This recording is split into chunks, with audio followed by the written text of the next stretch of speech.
Do you have a video game from your childhood that's always stuck out in your mind for no particular reason? I think about Metal Gear Solid all the time because it's one of my favorite video games.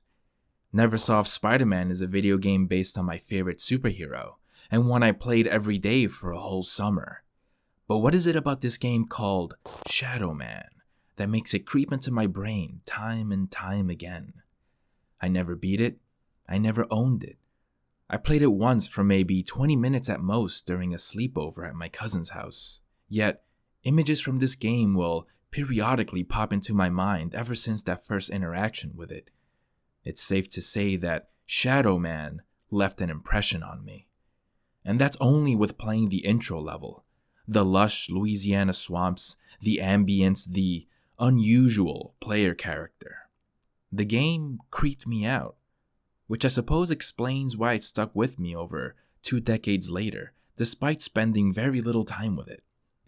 Sometimes things get tucked away into those little pockets of our minds and make us curious to see just what they're all about, even though they may fill us with a sense of dread. With Shadow Man recently and unexpectedly getting a remaster, I think it's about time I entertained that curiosity.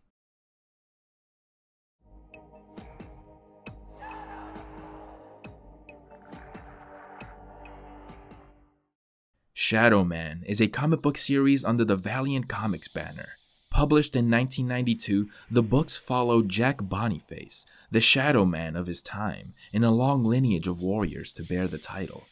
When night falls, our hero is granted superhuman abilities like enhanced strength and agility, as well as being able to use voodoo magic. And he uses these powers to protect the world of the living from the wicked forces of Deadside. There have been several iterations of Shadow Man, with modern reboots and other characters taking up the mantle. It's the second incarnation, and the one the video game is based on, that really resonated with me. Written by Garth Ennis, this version of Shadow Man leans into the horror elements of this universe more than ever. When you pair that with Ashley Wood's creepy and unsettling art that resembles photographs that were poorly developed, you have prime material to adapt into a horror video game, which is just what Acclaim Entertainment was looking to do after purchasing the rights to Valiant. The Shadow Man video game was released on August 31st, 1999 across multiple platforms. Before even booting up the game, taking a quick look at the box art that features our would-be protagonist, as a kid I was already feeling unsettled. This guy wasn't your usual video game hero. He's not a cheery, upbeat cartoon character looking to save the princess, or even a badass looking action hero in a cool suit. There's something cold and uninviting about him. Maybe it has something to do with the fucking demon gun he has pointed right at me. Friendly face or not, meet Mike LaRaw, burdened to be the walker between worlds, protector of Liveside, and voiced by Red Pepper, whom I know as Blade from the PlayStation 1 game. He absolutely kills it here. I'll let him speak for himself. Okay, so let me get this straight. If I don't recover these dark souls, then the world's gonna end.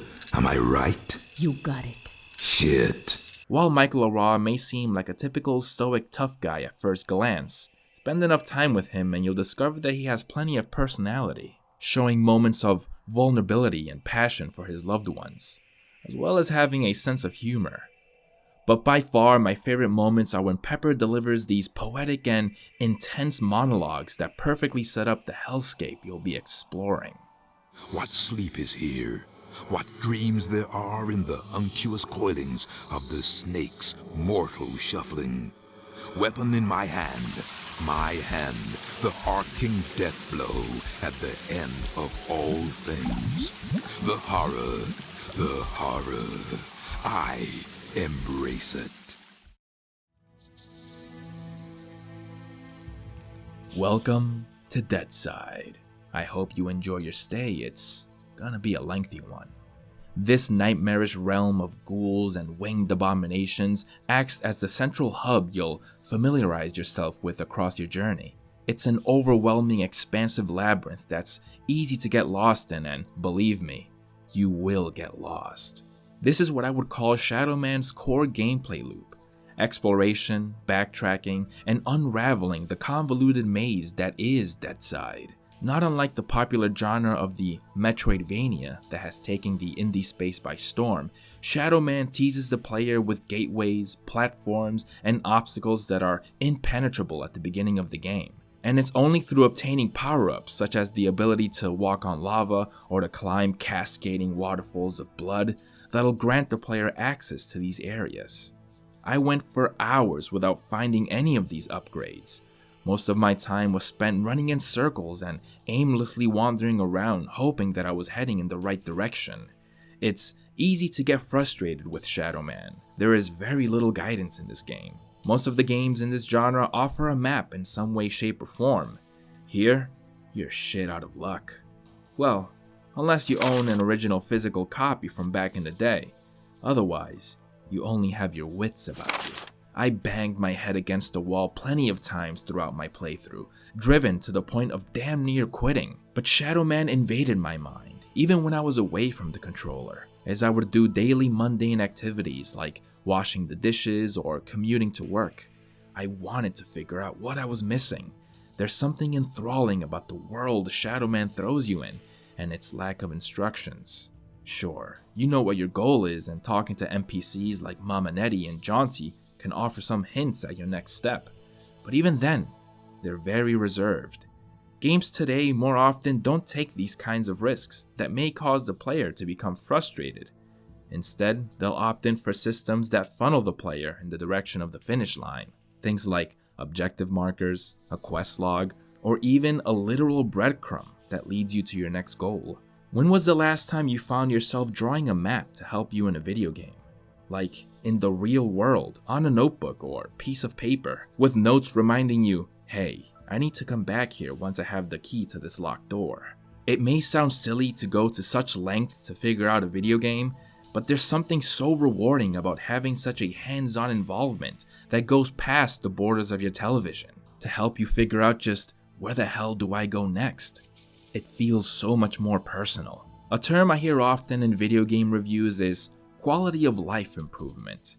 This is used to describe mechanics that were added to a video game that weren't there before, and are meant to smooth out the experience a little more, having a sense of convenience without breaking the fundamental design of the video game. To keep with the theme of Metroidvanias, Metroid Dread, one half of the parents that conceived the genre, lets you add markers to your map so you can easily track down a specific room, and you can easily follow them on your minimap, sparing the player of having to go back and forth between two screens. Or how the map in the Resident Evil remake lets you know that you cleared a room of all obtainable items, so the player won't left guessing whether they did or not.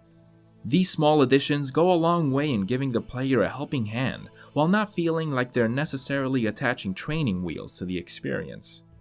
I could have easily seen Night Dive Studios adding an in-game map to Shadow Man Remastered as a quality of life improvement. But I would argue that this would take away from what makes Shadow Man such an engaging video game. I was obsessed with figuring out this Rubik's Cube of a game. This wouldn't have happened if I could simply turn my brain off and follow an arrow. This approach can also be found with the key items found in the game, specifically the retractors. These contraptions are vital items to your progression.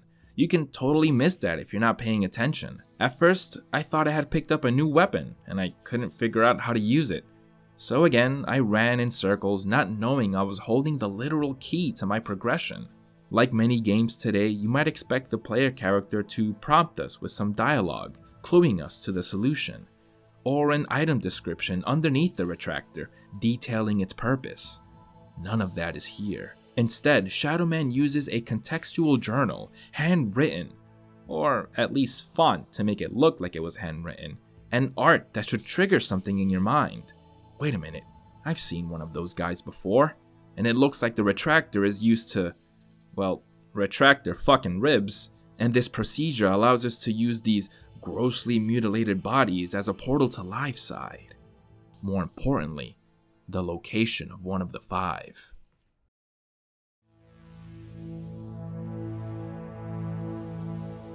Complementing Deadside, where every nook and cranny branches out to more passageways and rooms that you can keep track of, is the more linear sections of Liveside.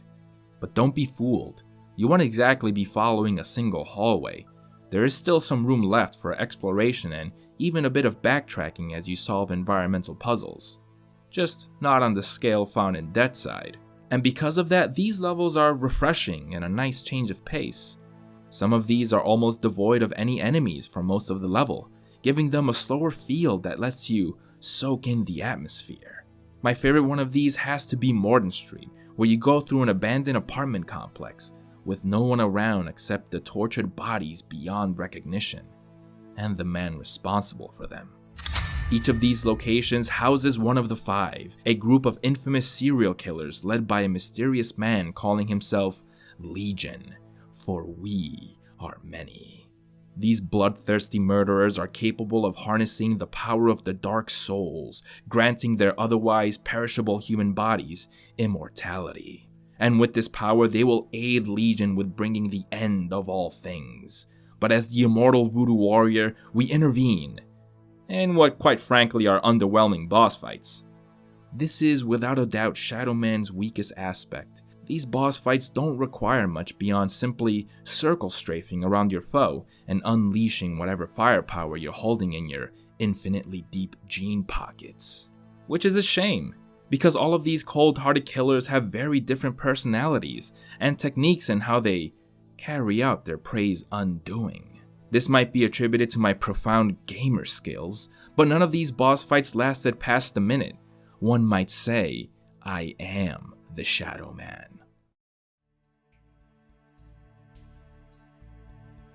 Being the host of a YouTube channel that often covers games from days of yore, I've submitted myself to many frustrating game mechanics that are not for the uninitiated, but I am initiated. Unresponsive controls, sporadic camera angles, jarring difficulty spikes, they are the bane of my existence. That's 2 Dark Knight Rises references in like 10 seconds, not bad. But I was pleasantly surprised to find none of those blemishes in Shadow Man Remastered. Combat works fairly simple with a reliable lock-on mechanic. It can be a little tricky to nail down those pesky flying types, but you also have the option to switch into a first-person perspective that lets you freely aim. While combat isn't anywhere near being considered robust, I did like the option of being able to dual-wield any combinations of 2 weapons in my arsenal. You'll find your standard affair of machine guns and shotguns, as well as more unique and radical artifacts infused with voodoo magic. While you navigate the masterfully designed levels of Shadow Man, you'll be doing a lot of platforming. A very spooky word when discussing it in the context of a 3D PlayStation 1 game. But fear not, Shadow Man's platforming is excellent. With a very responsive and easy to control jump, accompanied with the ability to grab onto ledges, overcoming the obstacles and deadly pits of Deadside is a hell of a good time. As well as is obtaining those hard to reach cadeaux. Yes, Shadow Man is also what you would call a collectathon. A grown man's Banjo-Kazooie, but in place of collecting a honeycomb or shiny gold star are these ominous ceremonial pots. And besides filling you with that intoxicating dopamine every time you collect one, for every 100 you offer to Loa in the Temple of Life, your overall health meter will be increased. This is an addicting gameplay loop, so once again, I relish the fact that I don't have to deal with poorly aged mechanics like tank controls or an intrusive camera as I collect all 666 of them. Shadow Man may not be a game for everyone. Many players like myself will get frustrated after the first handful of hours when they feel like they've made very little progress.